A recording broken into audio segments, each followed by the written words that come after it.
देखते हैं class 10th math में एक प्रमेय है, प्रमेय 1.3 कह रहा है कि मान लीजिए कि p एक अभाज्य संख्या है। ठीक है ना, p क्या है? एक अभाज्य संख्या है। तो यदि p a स्क्वायर को विभाजित करती है, मतलब p एक ऐसी संख्या है जो a स्क्वायर को अगर विभाजित कर रही है तो p जो है a को भी विभाजित करेगी।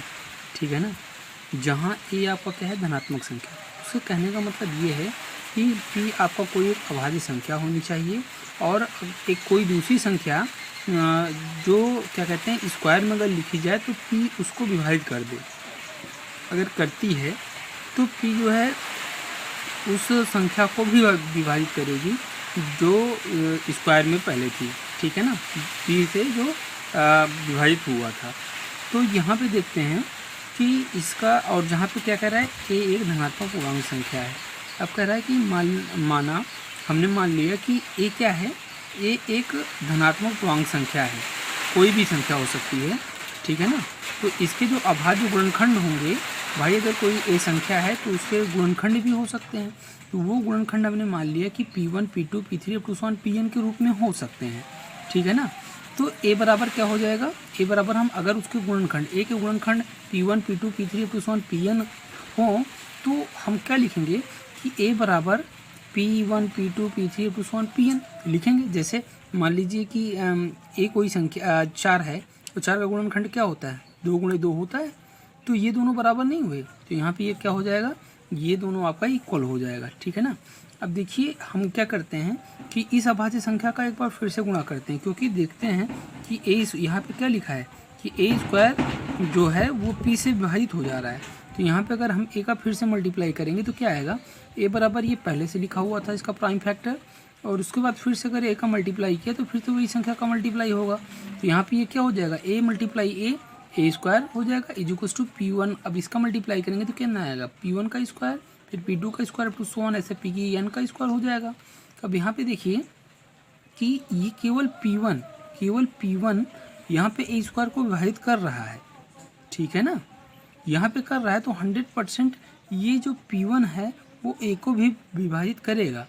ठीक है ना, अच्छा इसका एक एग्जांपल से देखते हैं तो समझ में आएगा। ठीक है ना, जैसे यहाँ पे आपका क्या था? p a स्क्वायर को विभाजित कर रहा है। p हमने मान लिया कोई भी एक प्राइम फैक्टर मान लीजिए कि 2 है।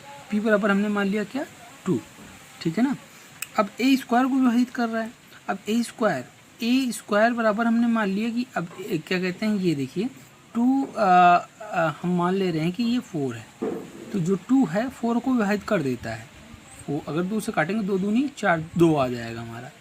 ठीक है ना, तो इसके कहने का मतलब ये क्या था? ये 2 का स्क्वायर था। तो अब ये वहाँ पे देखिए ये a क्या होगा? 2 ही तो होगा। तो यहाँ पे क्या हो जाएगा? ये वाला 2 डिवाइडिंग बाई 2, ये क्या हो जाएगा? 2 से 2 ये भी विभाजित हो जा रहा है। तो कहने का मतलब ये है कि कोई भी संख्या अगर किसी संख्या से कोई संख्या जो है उसका स्क्वायर अगर किसी संख्या से कट रही है, मान लीजिए कि हमारा p कोई संख्या है और यहाँ पे कोई एक ऐसी संख्या है जिसका स्क्वायर p काट दे रहा है उसको। मान लीजिए यहाँ पे a स्क्वायर है और इसको ये काट दे रहा है, ये p जो है a स्क्वायर को काट रहा है। तो कहने का मतलब ये है कि यहाँ पे ये जो आपका p है, p a स्क्वायर को अगर काट रहा है तो इसका मतलब ये है कि a स्क्वायर में जो भी रहा हो उसका अगर गुणनखंड a स्क्वायर का करें तो वहाँ पे p जरूर रहा होगा। यहाँ पे इसके गुणनखंड में p जरूर रहा होगा। ठीक है ना, जैसे अगर हम कहते हैं कि 10 है और ये 2 से कट जा रहा है, विभाजित हो जा रहा है, या हम ये मान लें कि 16 है, 16 मान लीजिए, अब 2 से 16 कट जा रहा है। ठीक है ना, तो इसका मतलब ये है कि इस 16 में इसका अगर हम गुणनखंड करें तो गुणनखंड करने के बाद ये वाला 2 इसके गुणनखंड में अवश्य होगा।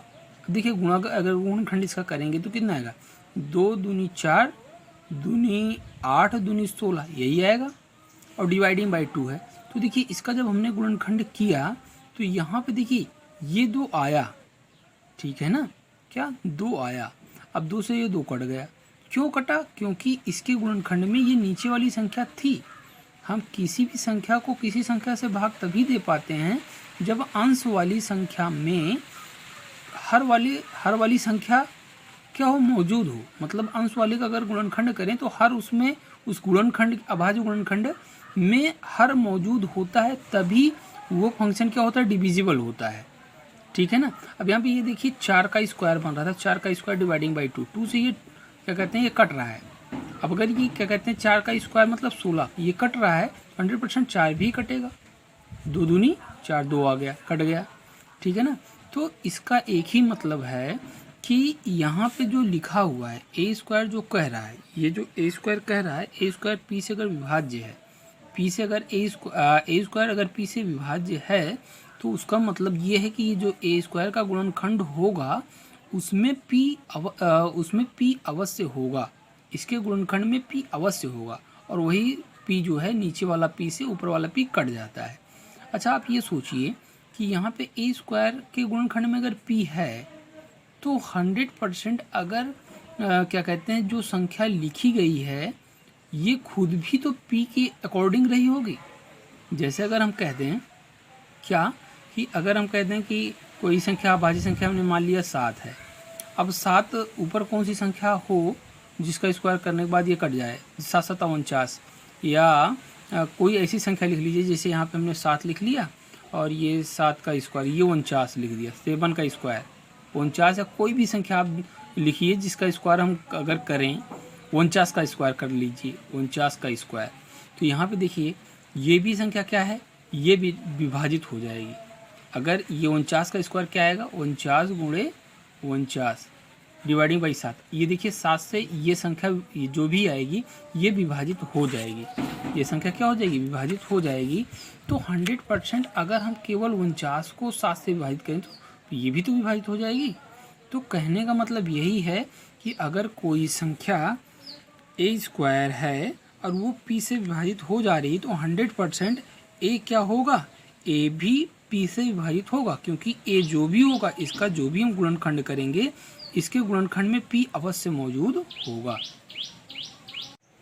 देखिए यहाँ पे कि अगर जो आपका ए स्क्वायर है, ए स्क्वायर जो है वो पी से अगर ये ए स्क्वायर कट जा रहा है, अगर पी से ए स्क्वायर कट जा रहा है तो इसका मतलब ये है कि इसको अगर हम लिखें ठीक से तो क्या आएगा, ये आएगा A multiply A dividing by P. अब देखिए यहाँ पे ये जो आपका लिखा है ये अगर पी से ये डिविजिबल हो जा रहा है, ए स्क्वायर अगर पी से हम काटें ये क्या हो रहा है, कट जा रहा है, ए स्क्वायर क्या पी से कट जा रहा है, तो कहने का मतलब ये है कि ए स्क्वायर का जो भी गुणनखंड होगा उसमें पी जरूर होगा। अब यहाँ पे आप देखिए कि इसको ए स्क्वायर को हम कैसे लिख सकते हैं, A multiply A dividing by P, ठीक है ना। अब देखिए अगर इसका ए का और ए का हम गुणनखंड करें तो आप सोचिए खुद, इस वाले ए के गुणनखंड में या तो पी होगा या तो इस वाले ए के गुणनखंड में पी होगा। कहने का मतलब इसमें अगर पी होगा तो इसमें भी पी होगा, तो ये जो नीचे वाला पी है तो कट ही जाएगा ना। तो कहने का मतलब ये हुआ कि ए के गुणनखंड में पी है, ए के गुणनखंड में अगर पी है तो पी से तो वो वाला पी कट ही जाएगा ना। पी ये जो आपका ए है, ये जो आपका ए है इस वाला ए स्क्वायर बराबर क्या है, ए मल्टीप्लाई ए। तो कहने का मतलब ये हुआ कि अगर गुणनखंड करें, इन दोनों का गुणनखंड करें या ए स्क्वायर का गुणनखंड करें तो उसमें पी होना चाहिए, अगर है तो ये कट जा रहा है, तो ए या ए इस दोनों ए में होगा, ए पी अगर इसका हम गुणनखंड करें तो क्या कहते हैं पी जरूर होगा। तो मतलब ए के गुणनखंड में पी है, तो मतलब ये हुआ कि जो ए है ये पी से विभाजित हो जाएगा, क्योंकि ए के गुणनखंड में तो पी है ही ना, ठीक है ना। तो ये आपका क्या है, ये आपका मोटिव है, ठीक है ना, किस सवाल का, इस सवाल का।